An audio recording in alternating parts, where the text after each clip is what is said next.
আমাদেরকে কিছু কথা আজকে আমি বলতে আসলাম, না বলে আর থাকতে পারলাম না। তোমরা অনেকেই ভাবো ভিডিও করা কোনো ব্যাপার নাকি, এই তো সামান্য নর্মাল একটা ভিডিও করে তারপর পোস্ট করে দেয়। আরে বাবা না, ভিডিও করার পিছনে যে কতটা পরিশ্রম, কত খাটনি করতে হচ্ছে সেটা আমরা একমাত্র যারা ভিডিও করছি তারাই জানি। তো তোমরা যারা ভাবছো যে ভিডিও করা কোনো ব্যাপারই না, তো তোমরা করো না, একবার ভিডিও করে দেখো।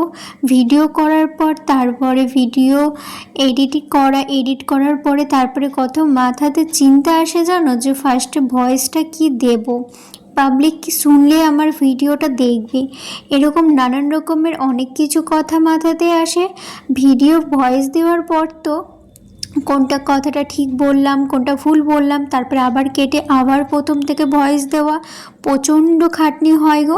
কথাটা কীভাবে বলছি না বলছি, আমার তো অনেক টাইম লাগে। কার কতটা টাইম লাগে আমি জানি না, কিন্তু আমার ভিডিও এডিট করতে করতে প্রায় 2 ঘন্টা লেগেই যায়। কোন কথা বলছি ঠিকঠাক না বলছি আমি জানো, যে ঘরে আমি ভিডিও এডিট করি আর এমনকি ভয়েস দিই, আমি তো ভয়েস দিতে দিতে পুরো ঘেমে শান হয়ে যায়, ঘেমে এত শান হয়ে যায় যে আর ভালো লাগে না কাজটা করতে, তবুও আমি হাল ছাড়ি না। কিন্তু সেটা তো আর দেখাই না, সবাই ভাবো ওই ভিডিও করছি আর ভিডিও ভয়েস দিয়ে পোস্ট করে দিচ্ছি, কোনো ব্যাপারই না। কিন্তু এর পিছনে প্রচুর খাটনি, প্রচুর। তো যাই হোক, অনেক কিছুই বলে ফেললাম। তো হ্যালো সবাই, তোমরা সবাই কেমন আছো? আশা করি খুব ভালো আছো, আমিও ভালো আছি গো। কিন্তু কাউকে উদ্দেশ্য করে আমি বলিনি, কিন্তু এই কথাটা আমার বলা উচিত হলো কি আমি জানি না। তো এর আগে আমি ভিডিও নিয়ে অনেক কিছু শুনেছি, ভেবেছিলাম বলবো, কিন্তু উত্তরটা আমি দিতে পারিনি, তাই আজকে ভিডিওর মাধ্যমে উত্তরটা আমি দিয়ে দিলাম। আর জানো তো, আজকে আমি রান্না করতে করতে একদমই আমার ভিডিও করতে ইচ্ছে করছিল না, শরীরটা প্রচণ্ডই খারাপ করছিল। ও যে কালকে তোমাদেরকে বললাম আমার প্রচণ্ড মাথা যন্ত্রণা আর মাজা যন্ত্রণা, কোমরে এত ব্যথা করছে, আমি দাঁড়িয়ে থেকে বেশিক্ষণ কাজ করতে পারছি না। কদিন থেকেই আমার এরকম হচ্ছে, মাথা ব্যথা, কোমরে ব্যথা, বুঝতেই পারছি না যে কেন হচ্ছে এরকম। যাই হোক, এই দেখো বিকেলের কাজ যা যা ছিল সমস্ত কাজ আমার কিন্তু কমপ্লিট হয়ে গেল। তারপরে কিন্তু আমি চলে গিয়েছিলাম ওপরে চেঞ্জ করে চলে আসলাম একবারে নিচে। যেহেতু শাশুড়ি মায়ের শরীরটা খারাপ, তাই ভাবলাম সন্ধেটাও দিয়ে নিই। তার জন্য কিন্তু এই যে ঠাকুর ঘরে এসে আমি সন্ধেও দিতে লেগে গেছি। আমি যখন প্রদীপ দেখিনি, তারপরে দেখানো কমপ্লিট হয়ে যায়, তারপরে দেখছি শাশুড়ি মা উঠে পড়েছে, উঠে বলছে তুই সন্ধে দিচ্ছিস? তাই বললাম হ্যাঁ। শাশুড়ি মাকে আমি ডাকিনি, যেহেতু ঘুমিয়েছিল তার জন্য কিন্তু আমি ডাকিনি। তারপরে কিন্তু ধূপের গন্ধ পেয়েই মনে হয় তাড়াহুড়ো করে উঠেছে, উঠে আমি তখনই জিজ্ঞেস করছিল যে তুই সন্ধে দিয়েছিস? তখন আমি বললাম হ্যাঁ। তারপরে দেখো আমি কিন্তু প্রদীপ ভালো করে দেখিয়ে নিয়েছি, দেখিয়ে কিন্তু উপরে চলে গেছিলাম। উপরে তুলসী মন্দিরে গিয়ে ধূপ প্রদীপ দেখিয়ে আবার নিচে আসলাম। নিচে এসে এই দেখো, আজকে যেহেতু বৃহস্পতিবার, আমরা কিন্তু বৃহস্পতিবার, মঙ্গলবার, শনিবার এই 3টে দিন কিন্তু ধূপ দেখাই আমরা। আর আজকে তো বৃহস্পতিবার, আজকে তো দেখাতেই হবে। শাশুড়ি মা সন্ধে দিলে শাশুড়ি মাই দেখাতো, যেহেতু আমি দিচ্ছি তার জন্য কিন্তু আমি দেখিয়ে দিলাম।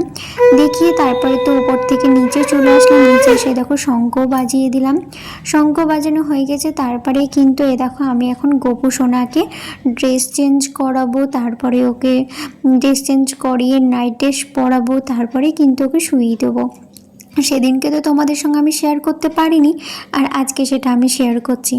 এই দেখো, এই বোতলটা আমি দেখাচ্ছি, এই বোতলে গোপু সোনাকে জল দিই, জল আর তুলসী পাতা দিয়ে দিলাম। আমরা কেকের দোকানে গিয়েছিলাম, আর এই বোতলটা এত কিউট ভালো লেগেছে, তো জেমস ছিল, জেমসগুলো খাওয়া হয়ে গেছে, আর বোতলটা এখন গোপু সোনাকে দিয়েছি আমরা জল খাওয়ার জন্য। খুব কিউট, আমার তো খুব পছন্দ হয়েছে।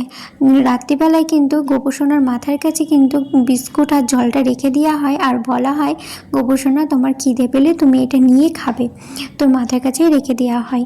তো যাই হোক, এই দেখো এদিকে কিন্তু গোপু সোনার বিছানাটা কিন্তু ভালো করে আমি গুছিয়ে নিলাম, গুছিয়ে তারপর ড্রেস চেঞ্জ করে নাইট ড্রেস পরে দিলাম। আর এদিকে কিন্তু ওর হাত পা ভালো করে টিপে দিলাম, নাহলে তো সারাদিন বসে থাকে তো ব্যথা করে তো নাকি, সেজন্য কিন্তু টিপে দিলাম। আর এই দেখো ভালো করে সুন্দরভাবে কিন্তু শুইয়ে দিলাম ওকে। আমরা কিন্তু ঠাকুর ঘরে গোপু সোনাকে শোয়াই না, যেহেতু ঠাকুর ঘরটা প্রচণ্ডই গরম, ওই জন্য কিন্তু মা বাবারা যে নিচের ঘরে শয় ওই ঘরেই কিন্তু একটা টুল আছে, টুলের উপরেই দিয়ে বিছানাটা পেতে এরকমভাবে শুয়ে দিই আমরা। তো ওই ঘরে গিয়ে আর ভিডিওটা আমি দেখালাম না, যেভাবে শুয়ে দিই সেটা দেখালাম না, অন্য একদিন তোমাদের সঙ্গে আবার শেয়ার করব। তো আজকের ভিডিওটা আমি এখানেই শেষ করছি। তো কেমন হয়েছে অবশ্যই তোমরা কমেন্ট করে জানিও। তোমরা ভালো থেকো, সুস্থ থেকো। আবার দেখা হচ্ছে নেক্সট ভিডিওতে।